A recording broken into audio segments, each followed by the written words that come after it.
Hey folks, Kubota here, and today we're going to talk about wiring the ROPS lighting system through the ignition switch so that when the tractor's turned off, all accessory power shuts down. We're also going to talk about properly wiring waterproof LED rocker switches, protecting the supplementary harness with a waterproof fuse panel and double grounded bus bar, and even why 12-volt relays really are important to use in this application. Moving over to the other side, you can see that there isn't a whole lot of room in the battery compartment. As you can see, I've added some 12-gauge wiring directly to the battery terminals and protected those new lines with waterproof inline fuses and corrugated loom. There are now 3 fused wires which I've carried up and over the battery box in order to locate them over to where I can install all these components together. Switched power being the key here, Kubota doesn't leave any provisions for expansion in the OEM fuse block, so I had to find a switch circuit and splice into the harness.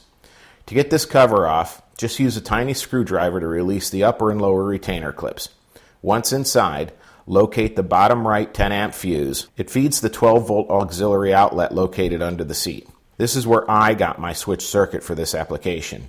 Note, this is very different from the constant battery leads I just installed directly from the battery terminals. Now, to get into the harness behind the fuse block, you'll have to remove the battery and the access screws that hold the OEM fuse panel onto the chassis with a long Phillips screwdriver. The switched power I took from here will be used only to power the low amp side of a relay controlling the new waterproof fuse panel. While I was in here, and because room is so tight on this side, I also installed a Kuryakin Model 4218 LED voltmeter that I watched Paul Short do on his, but we'll focus on that in another video.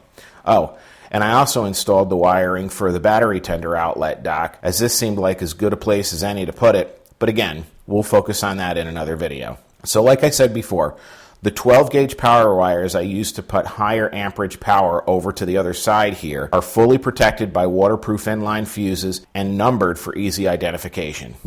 On the other side, those lines are protected inside corrugated loom, and we'll use one of those lines to feed the high side of the relay controlled by the ignition, and in turn, feed power to this fuse block.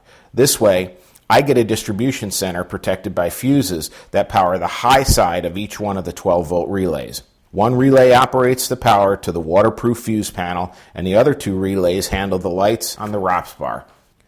If you're still a bit confused about using 12-volt relays on the Kubota BX25D, don't worry. It is confusing, but this is part 1 of the wiring project.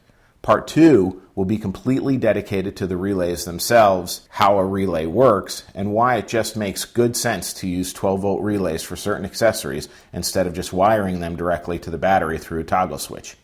Until then, that's it for now. I wish you all good luck and Godspeed. Kubota out.